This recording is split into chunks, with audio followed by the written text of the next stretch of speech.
Bismillahirrahmanirrahim. Assalamualaikum warahmatullahi wabarakatuh. Ketemu lagi dengan channel Nuri Purnamasari, si bulbul sang putri dongeng.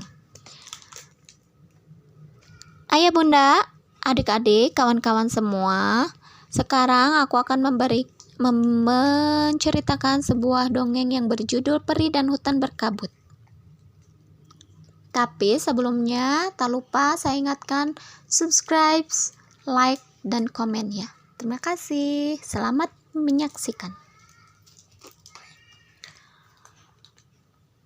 Peri dan Hutan Berkabut. Di sebuah desa hiduplah seorang anak perempuan yang lugu, Sheila namanya. Ia senang sekali bermain di tepi hutan. Ibunya selalu mengingatkannya agar tak terlalu jauh masuk ke hutan. Penduduk desa itu percaya orang yang terlalu jauh masuk ke hutan tak akan pernah kembali. Bagian dalam hutan itu diselubungi kabut tebal. Tak seorang pun dapat menemukan jalan pulang jika sudah tersesat. Sheila selalu mengingat pesan ibunya. Namun, ia juga penasaran ingin mengetahui daerah berkabut itu. Setiap kali pergi bermain, Ibu Sheila selalu membekalinya dengan sekantong kue, permen, coklat, dan sebotol jus buah. Sheila sering datang ke tempat perbatasan kabut di hutan. Ia duduk di bawah pohon dan menikmati bekalnya di sana. Sheila ingin sekali melangkahkan kakinya ke dalam daerah berkabut itu, namun ia takut. Suatu kali, seperti biasa, Sheila datang ke daerah perbatasan kabut. Seperti biasa, ia duduk menikmati bekalnya.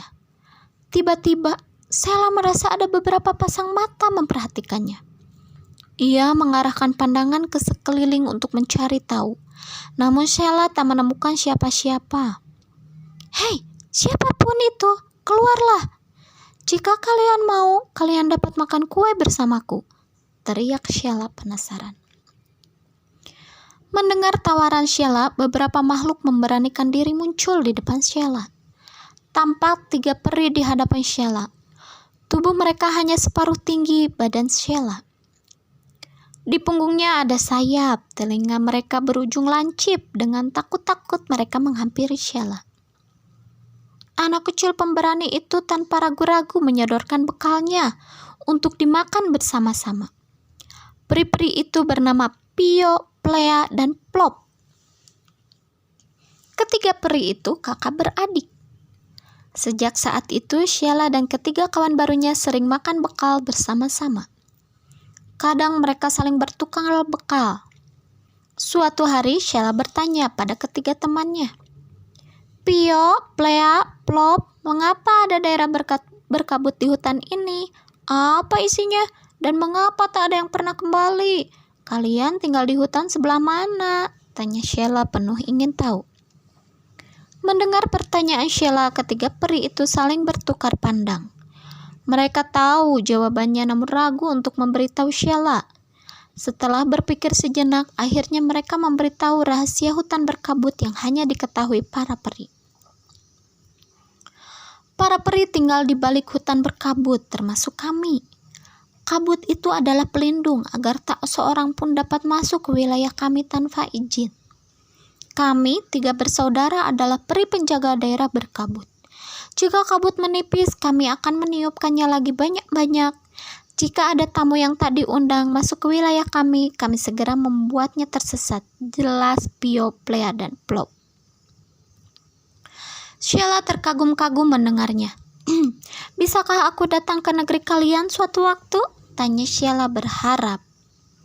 Ketiga peri itu berambuk sejenak. "Baiklah, kami akan mengusahakannya," kata mereka. Tak lama kemudian Sheila diajak Pio, Plea, dan Plop ke negeri mereka. Hari itu Sheila membawa kue, coklat, dan permen banyak-banyak. Sebelumnya Sheila didandani seperti peri oleh ketiga temannya. Itu supaya mereka bisa mengelabui peri lain. Sebenarnya manusia dilarang masuk ke wilayah peri. Ketiga teman Sheila ini juga memberi kacamata khusus pada Sheila. Dengan kacamata itu, Sheila dapat melihat dengan jelas. Daerah berkabut penuh dengan berbagai tumbuhan penyesat. Berbagai jalan yang berbeda nampak sama. Jika tidak hati-hati maka akan tersesat dan berputar-putar di tempat yang sama. Dengan bimbingan Pio, Plea, dan Plop, akhirnya mereka semua sampai ke negeri peri. Di sana rumah tampak mungil, bentuknya pun aneh-aneh. Ada rumah berbentuk jamur, berbentuk sepatu, bahkan ada yang berbentuk teko. Pakaian mereka seperti kostum untuk karnaval. Kegiatan para peri pun bermacam-macam. Ada yang mengumpulkan madu, bernyanyi, membuat baju dari kelopak bunga. Semua tampak riang gembira. Sheila sangat senang. Ia diperkenalkan pada anak peri lainnya. Mereka sangat terkejut mengetahui Sheila adalah manusia. Namun mereka senang dapat bertemu dan berjanji tak akan memberitahu Ratu Peri. Rupanya mereka pun ingin tahu tentang manusia. Mereka bermain gembira. Sheila dan para anak peri berkejar-kejaran, bernyanyi, bercerita, dan tertawa sekeras-kerasnya. Mereka juga saling bertukar makanan. Pokoknya hari itu menyenangkan sekali. Tiba-tiba Ratu Peri datang. "Siapa itu?" tanyanya penuh selidik. "Ratu, dia adalah teman hamba dari hutan utara," jawab Plop takut. Ia terpaksa berbohong agar Sheila tak ketahuan. Ratu Peri memperhatikan Sheila dari ujung rambut sampai ujung kaki. Setelah itu ia pergi. Sheila bermain lagi dengan lincah. Namun sayang ia terpeleset. Sheila jatuh terjerembab. Ketika itu cuping telinga palsunya copot. Ratu Peri melihat hal itu, ia amat marah. "Manusia, bagaimana ia bisa sampai kemari? Siapa yang membawanya?" teriaknya menggelegar. Pio, Plea, dan Plop maju ke depan dengan gemetar. "Kami, Ratu," jawab mereka gugup. "Ini pelanggaran. Jika ada manusia yang tahu tempat ini, maka tempat ini tidak aman lagi. Kalian harus dihukum berat," teriak Ratu Peri marah. Sheila yang saat itu juga ketakutan memberanikan diri maju ke depan. "Mereka tidak bersalah, Ratu. Akulah yang memaksa mereka untuk membawaku kemari." "Kalau begitu, kau harus dihukum menggantikan mereka," gelegar Ratu Peri. Sheila masuk ke dalam bak air tertutup. Ia akan direbus setengah jam. Namun, ketika api sudah dinyalakan, ia tidak merasa panas sedikit pun. "Keluarlah, kau lulus ujian," kata Ratu Peri. Ternyata, kebaikan hati Sheila membuat ia lolos dari hukuman. Ia diperbolehkan pulang dan teman perinya bebas hukuman. Ratu Peri membuat Sheila mengantuk dan tertidur. Ia menghapus ingatan Sheila tentang negeri peri. Namun ia masih menyisakan sedikit agar Sheila dapat mengingatnya di dalam mimpi. Ketika terbangun, Sheila berada di kasur kesayangannya. Demikianlah cerita tentang seorang putri dan negeri berkabut ya. Intinya, kalau kita berbuat baik, maka balasan kebaikan akan kita dapatkan dari berbagai arah. Assalamualaikum warahmatullahi wabarakatuh. Bismillahirrohmanirrohim. Assalamualaikum warahmatullahi wabarakatuh. Selamat berjumpa kembali di channel Nuri Purnamasari, si bulbul sang putri dongeng. Ayah, bunda, kakak, adik, teman-teman semua, jangan lupa subscribe-nya ya sebelum menyaksikan dan tonton sampai habis. Selamat menyaksikan. Putri Salju dan 7 Kurcaci. Dahulu kala, di belahan negara lain pada musim salju, seorang ratu duduk menjahit di dekat jendela. Ketika ia melihat keluar istana untuk melihat serpihan salju yang tertiup angin, tiba-tiba jarinya tertusuk jarum dan 3 titik darah telah menodai baju jahitannya. Ratu berkata, "Jika nanti aku punya anak, aku ingin seorang putri yang pipinya semerah darah, kulitnya seputih salju, dan rambutnya sehitam kayu eboni." Ajaib, beberapa bulan setelah itu keinginan sang ratu terkabul. Ia mengandung dan kemudian melahirkan seorang putri yang cantik dengan pipi merah, kulit putih, dan berambut hitam pekat. Diberi nama Putri Salju. Namun, sungguh malang nasib Putri Salju. Ibunya tidak bisa menemani lama di dunia. Sang ratu meninggal dunia dan ayahnya menikah lagi. Ratu baru ini cantik, Ratu Elvira namanya, tetapi sifatnya penuh iri dan dengki. Hanya mementingkan dirinya sendiri. Ratu Elvira memiliki benda yang sangat disayanginya, yaitu sebuah cermin, disebut cermin ajaib. Setiap hari sang Ratu Elvira akan selalu bertanya pada cerminnya, "Cermin kaca benggala, siapa wanita tercantik di dunia?" Cermin pun menjawab, "Oh, Ratu, engkaulah wanita paling cantik di dunia ini." Putri Salju semakin hari semakin besar dan semakin cantik. Pada suatu hari, Ratu Elvira kembali bertanya pada cermin ajaibnya, "Cermin kaca benggala, siapa wanita tercantik di dunia?"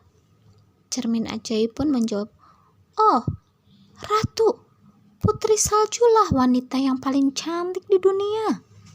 Seketika itu juga wajah Ratu Elvira cemberut, pucat, dan merah merona karena marah. Sejak jawaban cermin ajaib itu, Ratu Elvira sangat membenci Putri Salju, dan semakin hari Putri Salju semakin cantik. Ratu Elvira pun berpikir untuk menyingkirkan sang putri. Dengan liciknya, Ratu Elvira memanggil seorang pemburu.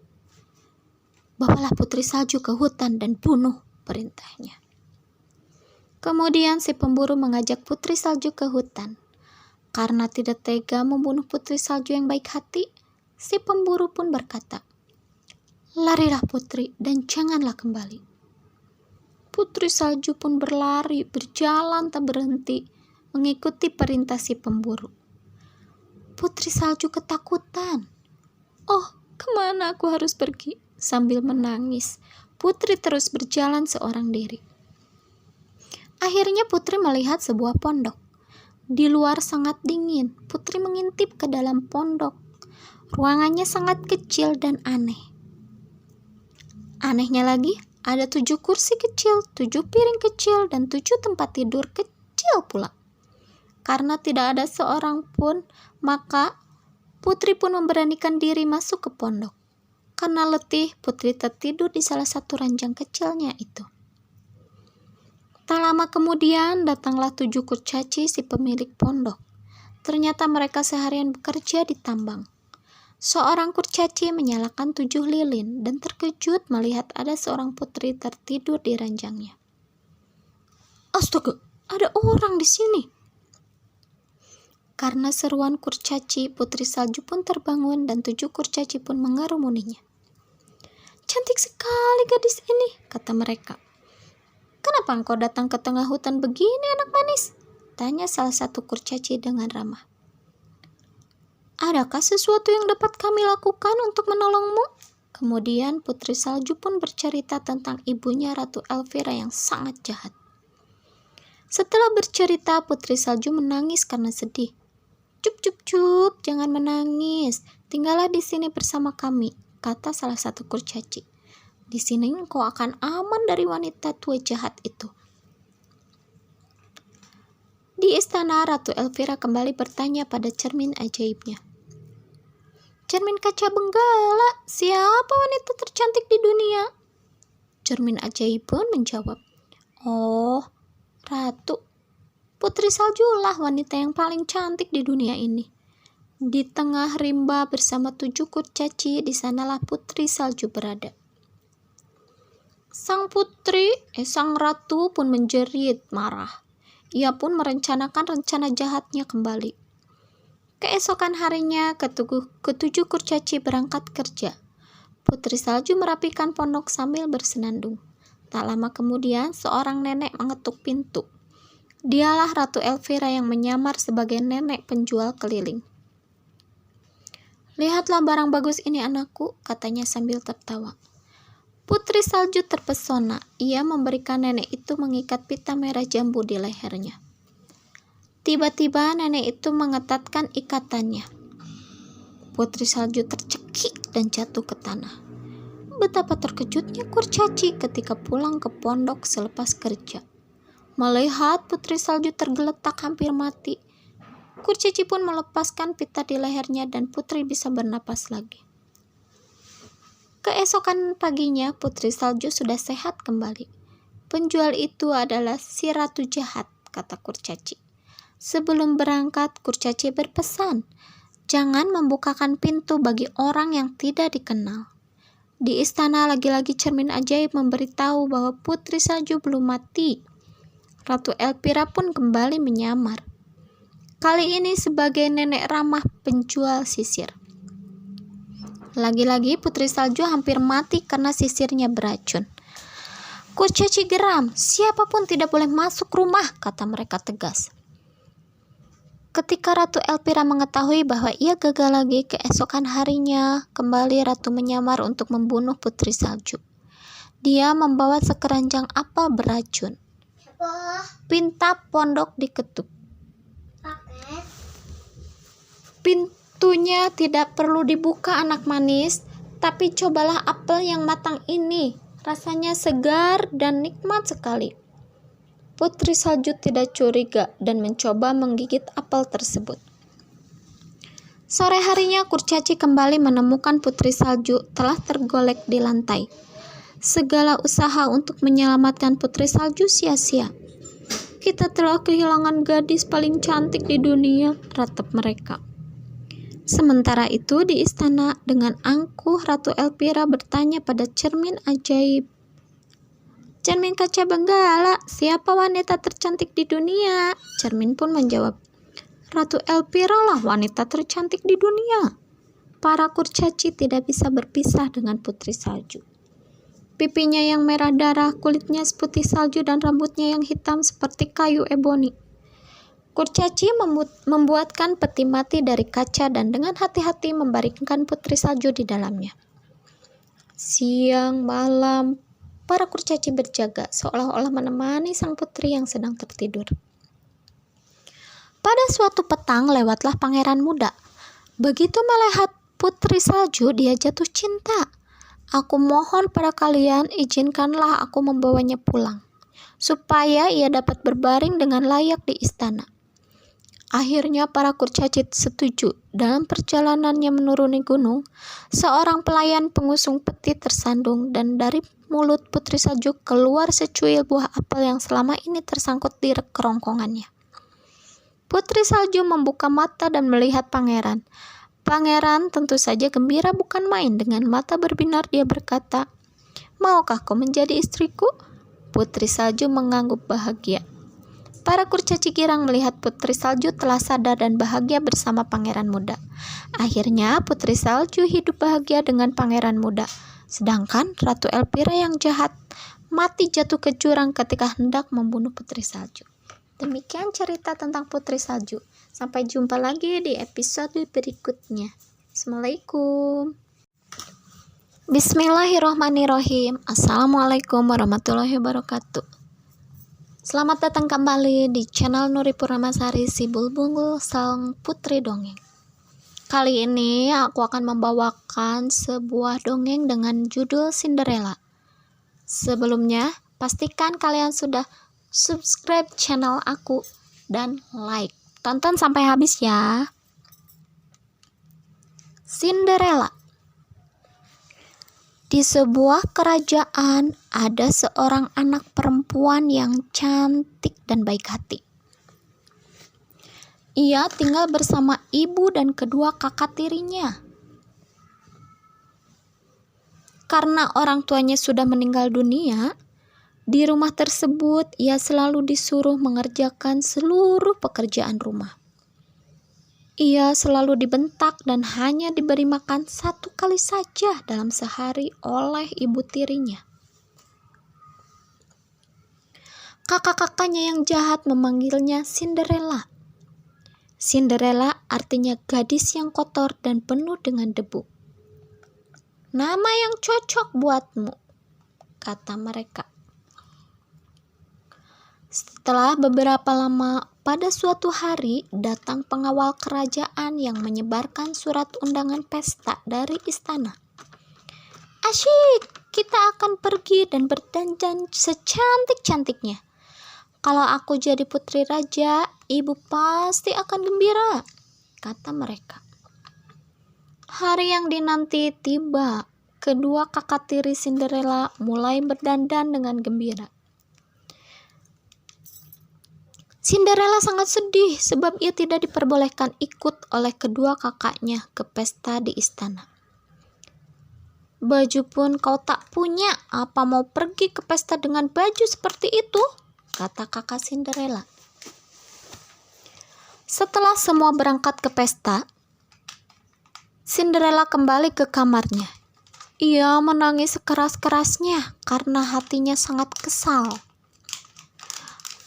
Aku tidak bisa pergi ke istana dengan baju kotor seperti ini, tapi aku ingin pergi. Tidak berapa lama terdengar sebuah suara. Cinderella, bawalah 4 ekor tikus dan 2 ekor kadal. Cinderella, berhentilah menangis. Ketika Cinderella berbalik, ia melihat seorang peri. Peri tersenyum dengan ramah.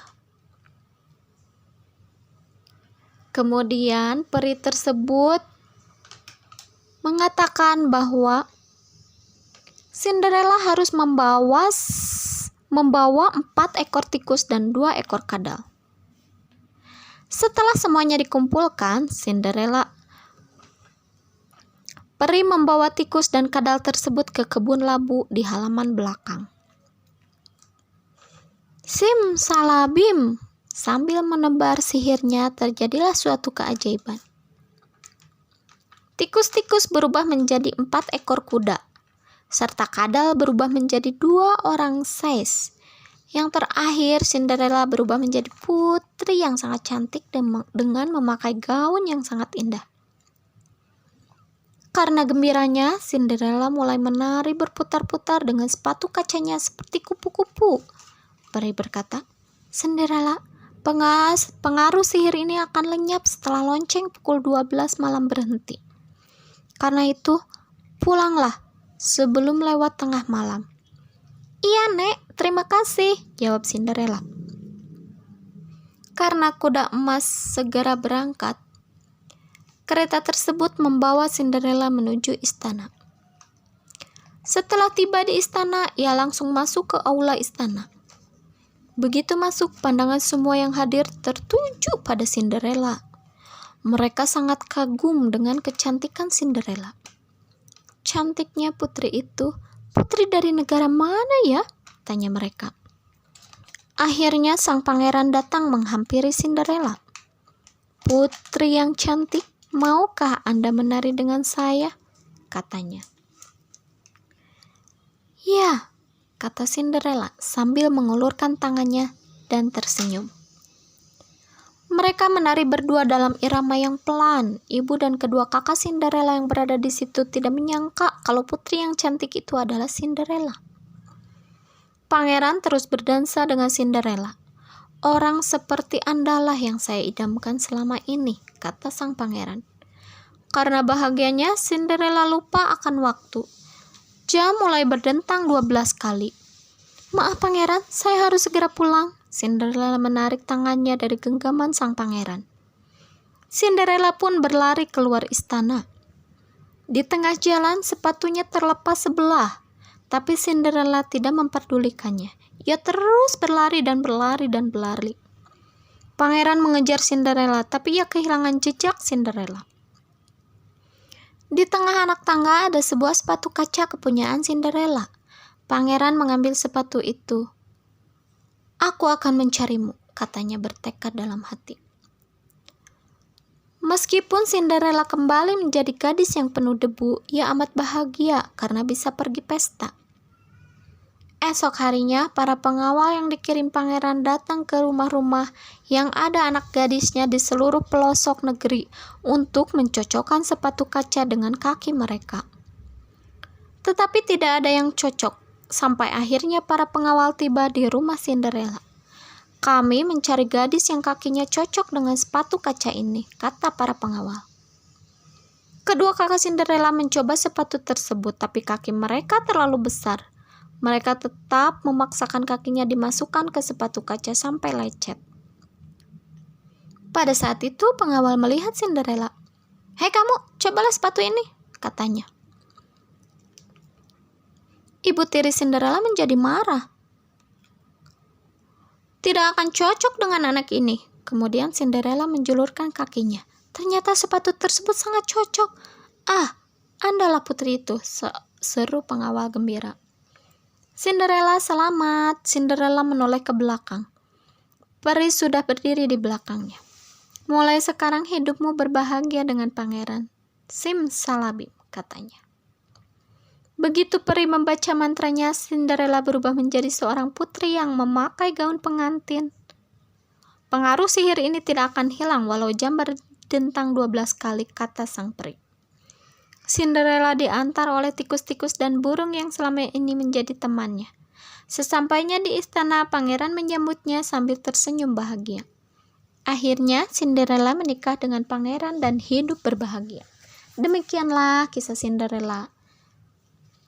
Assalamualaikum warahmatullahi wabarakatuh. Bismillahirrahmanirrahim. Assalamualaikum warahmatullahi wabarakatuh. Ketemu lagi nih di channel Nuri Purnamasari, si bulbul sang putri dongeng. Yang belum subscribe, tolong subscribe-nya ya, sambil dengerin, menyaksikan dan menonton video aku yang kali ini akan membawakan sebuah dongeng yang berjudul Princess Ariel, The Little Mermaid, atau yang kita kenal dengan sebutan Putri Duyung. Selamat menyimak. Princess Ariel, The Little Mermaid. Raja Triton, raja lautan yang perkasa, punya banyak anak perempuan. Mereka mencintai dunia bawah laut, tempat mereka tinggal. Tetapi Ariel, anak bungsunya, memimpikan dunia di atas permukaan air, yaitu dunia manusia. Meskipun ayahnya telah memperingatkannya agar tidak ke sana, Ariel mengabaikannya. Dia sering berenang ke permukaan laut. Ariel dan sahabatnya Flounder senang mengunjungi Skeetel, si burung camar.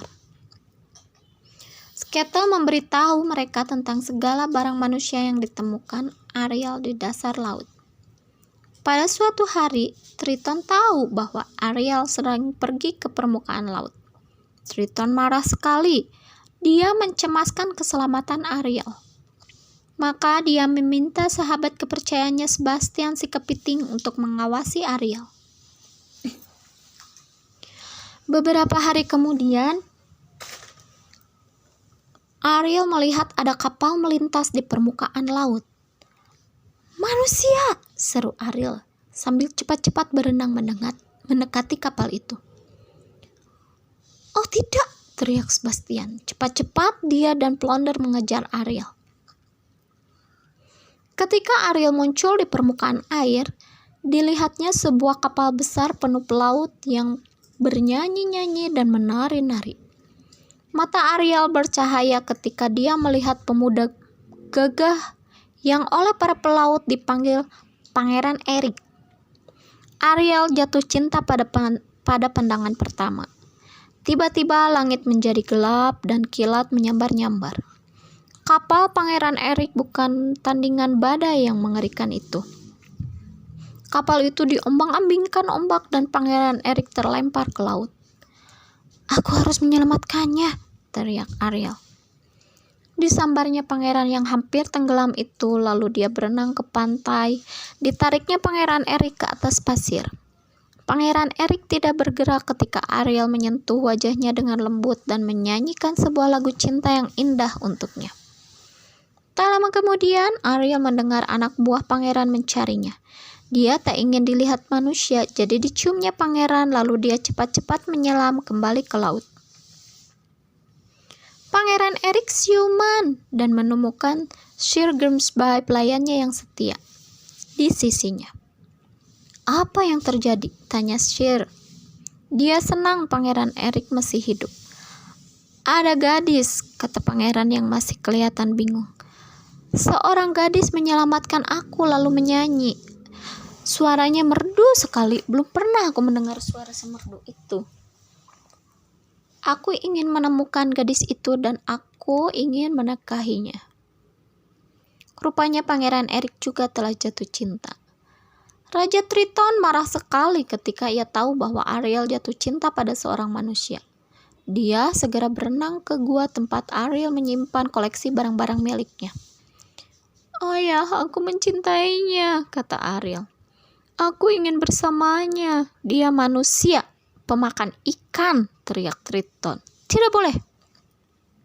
Diangkatnya trisula saktinya, sambaran-sambaran kilatnya menghancurkan semua harta kesayangan Ariel. Lalu Raja Lautan itu pergi. Ariel menutup wajahnya dan menangis. Sementara itu tak jauh dari situ kekuatan jahat sedang bekerja di kerajaan bawah laut. Ursula, si penyihir laut yang dulu memerintah kerajaan bawah laut sebelum Triton, sedang mencari cara untuk menggulingkan Triton. Lewat bola kristalnya dia bisa melihat Ariel yang sedang menangis. Lalu dia mendapatkan sebuah ide. "Aku bisa mengalahkan Raja Laut lewat anaknya." Ursula mengirim sepasang pelayan belutnya, Flotsam dan Jetsam, ke gua Ariel. Mereka berhasil meyakinkan Ariel bahwa Ursula bisa membantunya mendapatkan pangeran yang dicintainya. Ariel sedang sedih sekali, sampai-sampai dia mengabaikan peringatan Sebastian dan ikut bersama Flotsam dan Jetsam untuk menemui si penyihir laut. "Aku punya tawaran untukmu, anak manis," kata Ursula. Ketika Ariel sudah memasuki sarangnya. "Tawaran?" tanya Ariel lugu. "Ya," kata si penyihir. "Aku akan membuatmu menjadi manusia selama 3 hari dan kau akan menemui pangeranmu. Jika kau bisa membuatnya menciummu sebelum matahari terbenam pada hari ketiga, kau akan bersama selamanya sebagai manusia. Jika dia tidak menciummu, kau akan berubah kembali menjadi putri duyung. Dan kau akan menjadi tawananku, dan imbalan untuk tawaran ini adalah suaramu," kata si penyihir. "Suaraku?" tanya Ariel terkejut. "Aku tak akan bisa berbicara atau menyanyi. Bagaimana aku bisa membuat pangeran jatuh cinta padaku?" "Kau kan masih punya wajahmu yang cantik," jawab Ursula. Setelah Ariel menyetujui tawaran Ursula, si penyihir laut menggunakan kekuatan sihirnya. Perubahan yang mengejutkan. Ekor Ariel lenyap, kini dia mempunyai 2 kaki dan menjadi manusia. Pada saat yang bersamaan suaranya meninggalkan tubuhnya dan ditangkap dalam sebuah kerang. Ketika dia ingin mencari pangeran, Ariel dibantu sahabat-sahabatnya ke pantai. Dia mencoba berbicara pada mereka tapi tak ada suara yang keluar. Tak lama kemudian Ariel bertemu dengan Pangeran Erik yang telah jatuh cinta kepadanya. Sejak mendengarnya bernyanyi, mula-mula pangeran mengira telah bertemu kembali dengan gadis yang pernah menolongnya. Tapi Ariel tak dapat berbicara, maka pangeran mengira dia keliru. Pangeran Erik kasihan pada Ariel yang perlu pakaian, mandi, dan makan. Dibawanya Ariel ke istananya, Ariel dan pangeran. Dalam 2 hari berikutnya, Pangeran Erik menyukai Ariel. Tapi dia tetap merindukan si gadis yang bersuara merdu. Ketika sedang berperahu berdua, Pangeran Erik sudah hampir mencium Ariel. Sayangnya, Flotsam dan Jetsam membalikan perahu mereka. "Nyaris saja," kata Ursula yang menyaksikan segalanya lewat bola kristalnya. "Aku harus bertindak sendiri," ujar Ursula. Si penyihir laut lalu minum ramuan sihir dan berubah menjadi seorang gadis cantik.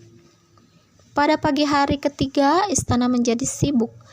Pangeran Erik akan menikah dengan seorang gadis yang baru saja dijumpainya. Kasihan Ariel, Pangeran Erik telah tersihir.